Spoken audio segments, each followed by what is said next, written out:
La députée de Lapinière pour environ 18 minutes. Merci, Monsieur le Président. Alors, bonjour tout le monde.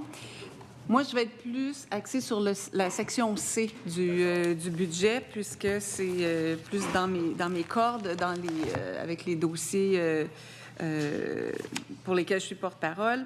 Donc, le premier point, c'est, les chiffres globaux sont en C6, mais on a le détail en C17 et 18. Alors, il s'agit, là, je parle des 318,2 millions de dollars sur 5 ans. C'est la section pour assurer la qualité des milieux de vie destinés aux aînés. Alors, on a deux éléments là-dedans. Le premier, pérenniser le financement de l'harmonisation des CHSLD publics et privés. Et puis, le deuxième, protéger les personnes demeurant en résidence privée pour aînés.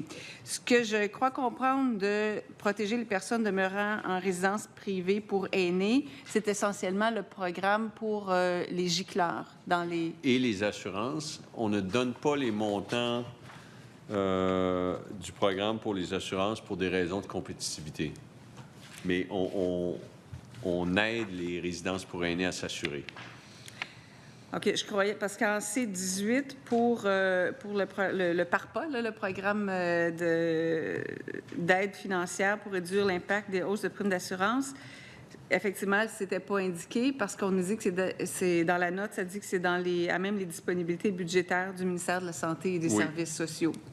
C'est ça? Oui. Alors, donc, on comprend que pour les gicleurs, c'est pour les 3 prochaines années. Oui. Puis qu'on y met fin en 27-28. Exactement. Okay. On sait que c'est un programme qui a été prolongé plusieurs fois. Oui, effectivement. Mon autre question pour le premier élément, pérenniser le financement de l'harmonisation des CHSLD publics et privés, donc en 25-26, 50,6 millions. Quand on parle du financement de l'harmonisation des CHSLD, ce n'est pas le budget qui va dans les CHSLD publics et privés, mais vraiment, j'imagine, dans le processus de conventionnement ou dans ce qu'il faut faire à la base pour les conventionner. Est-ce que c'est ça?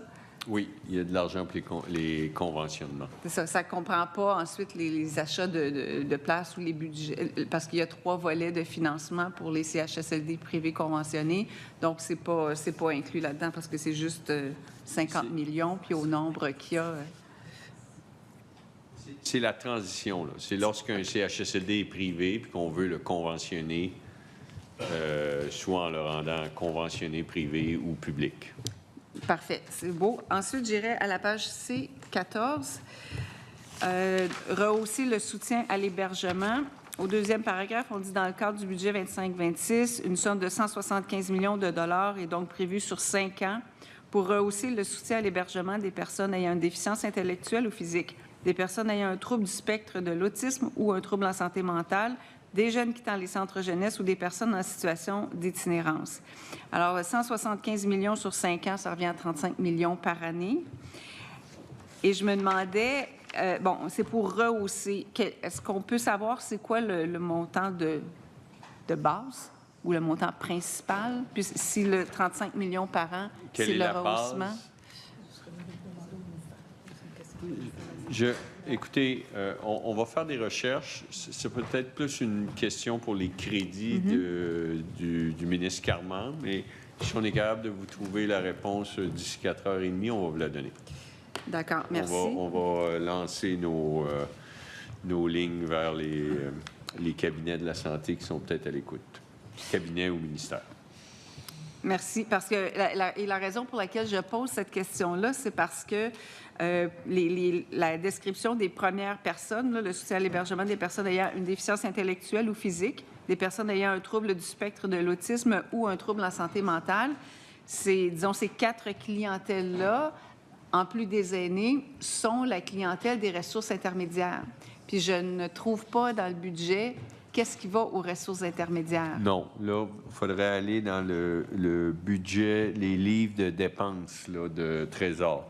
Mais clairement, la langue française est précise et on a choisi les mots, le mot rehausser. Alors, donc, on va essayer de vous trouver la base et poursuivons la discussion, puis dès qu'on trouve la réponse, on vous la donne. Parfait. Maintenant, j'irai en C, 18 et 19, mais en fait, on en a parlé un peu tantôt, le programme d'aide financière pour réduire l'impact des hausses de primes d'assurance. Donc, on ne met pas les montants, mais on le poursuit quand même, parce que vous avez dit pour des raisons de compétitivité ou de concurrence, on veut pas. On n'a jamais divulgué ces sommes-là. OK.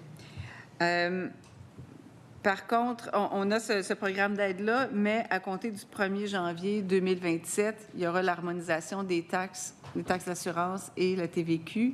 Oui. Ce qui va faire que le coût des assurances va augmenter aussi pour ces milieux d'hébergement, parce qu'ils vont passer de 9 à 9,9 Il faut que je vérifie si l'assurance... Parce que là, ici, on parle vraiment de l'assurance responsabilité des dirigeants, là. En anglais, on appelle ça DNO, là, Directors and Officers. L'assurance responsabilité des dirigeants, je ne suis pas convaincu que la hausse de taxes s'applique. On fait la vérification. On vérifie aussi, vos questions sont particulièrement précises. Alors, pointues, précises, on va trouver la réponse.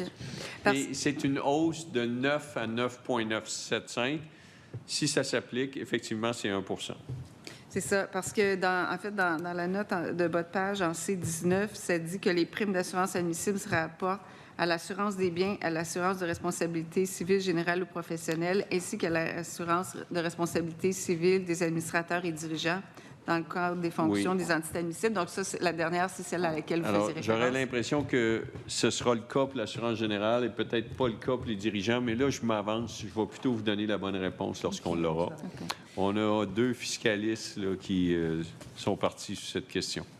Merci. Mais ce que je voulais mettre en lumière ici, c'est que on continue d'aider avec les hausses là, de primes. Le PARPA continue, mais à compter du 1er janvier 2027, il va quand même, en plus des hausses d'assurance qui se maintiennent, l'objectif de la mesure pour janvier 2027, c'est au niveau de l'assurance générale des particuliers. Là. La majorité des sommes ne sont pas reliées aux résidences pour aînés.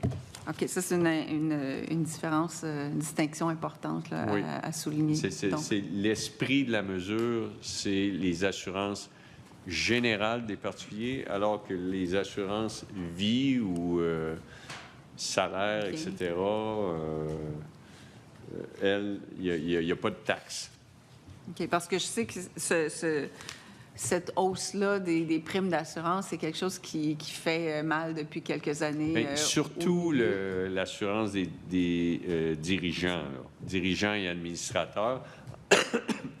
En fait, à l'origine du problème, durant la pandémie, les compagnies d'assurance refusaient d'offrir l'assurance administrateurs et dirigeants. Et là, on est intervenu dans le marché pour forcer les compagnies d'assurance québécoises à offrir des primes en disant il y a toujours bien un prix auquel vous allez offrir une assurance. Et là, ce prix-là était élevé, puis on a aidé les résidences pour aînés à payer ces hausses de primes. Mais il y avait un marché là, déstructuré ou brisé, où les compagnies d'assurance refusaient d'assurer les administrateurs et dirigeants des résidences pour aînés. Effectivement, avec le nombre le risque Et toute la question de la responsabilité civile durant la pandémie, c'est un sujet complexe que vous connaissez. Mais on a dû intervenir dans le marché, d'où les sommes qui, on peut bien le dire, là, sont en dizaines de millions. Ce n'est pas un programme à 2 millions par année, ça. Là. Bien, effectivement, c'est pour ça que je faisais référence à la hausse de taxes de vente, parce que je me disais, même si on passait de 9 à 9,975 sur le montant global, ça fait encore une charge supplémentaire si elle s'applique effectivement à ces Disons que peut-être qu'ici, on taxe puis on subventionne après. Oui, c'est ça.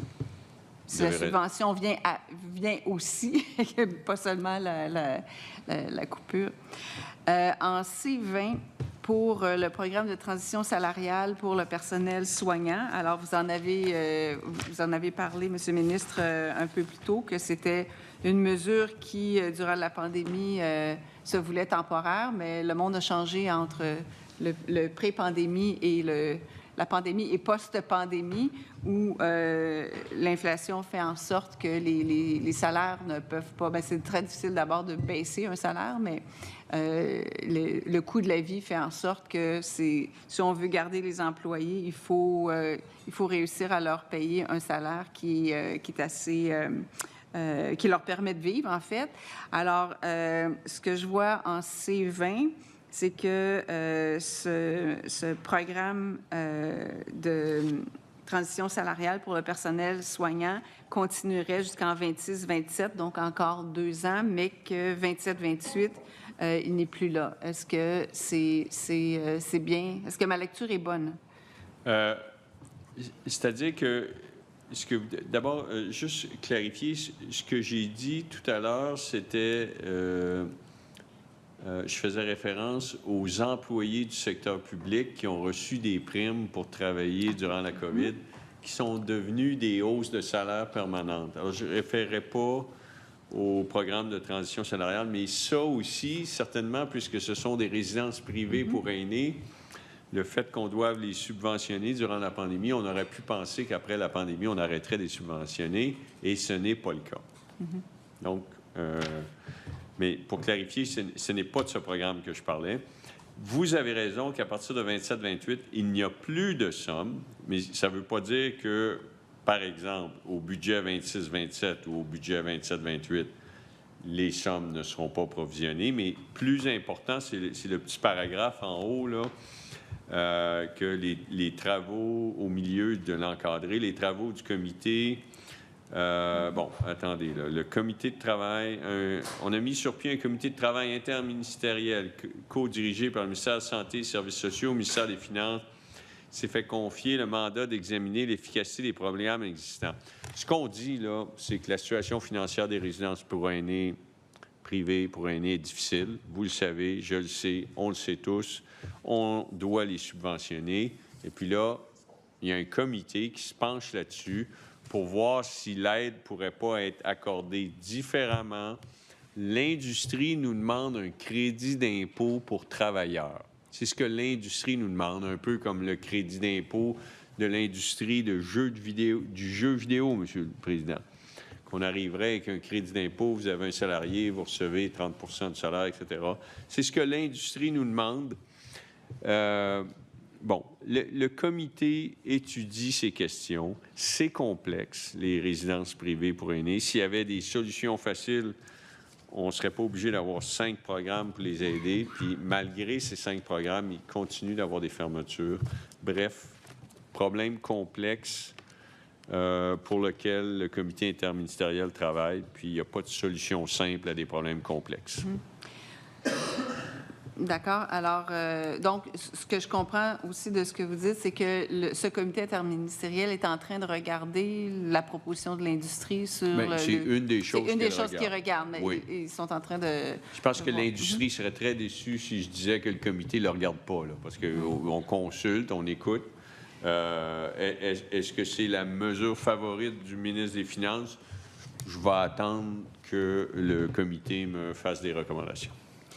Parfait. Maintenant, pour le programme d'allocation personnalisée, qui est dans le tableau oui. de la page C20. Oui. Alors, ça, c'est un programme qui avait été annoncé de 200 millions sur 5 ans en janvier 2024. Oui. Programme d'allocation personnalisée. Alors, j'étais un petit peu surprise de le retrouver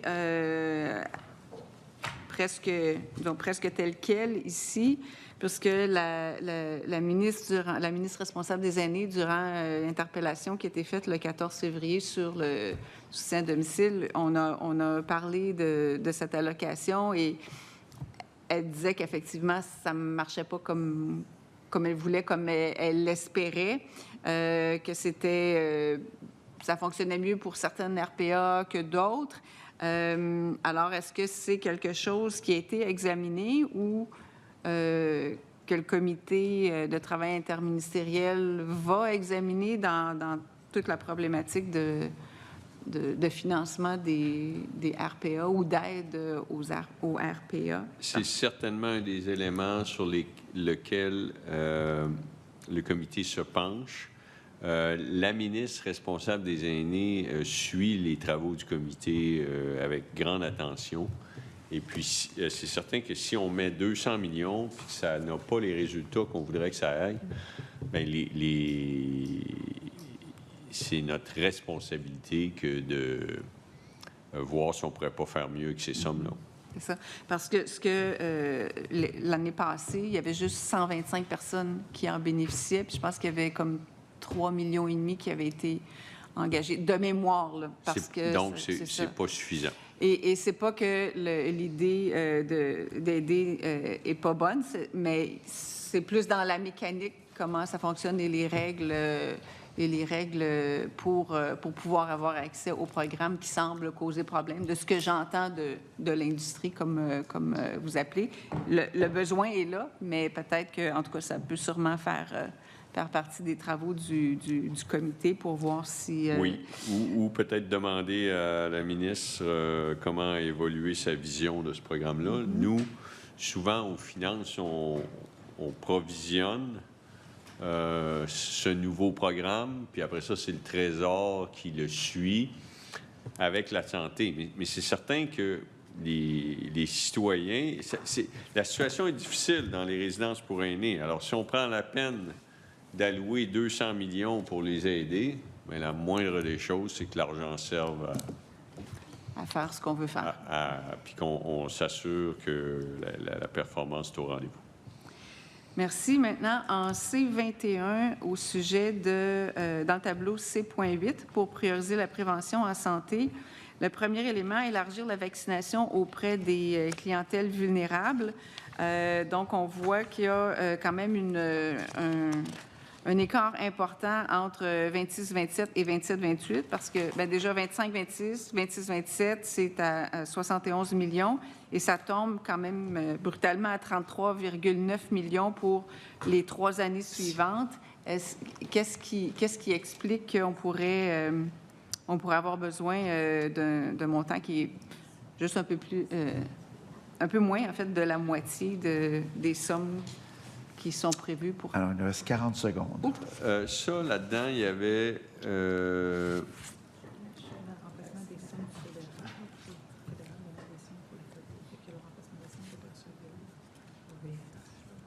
OK. Alors, il y a définitional le VRS là-dedans, le virus respiratoire syndical. Il y avait aussi...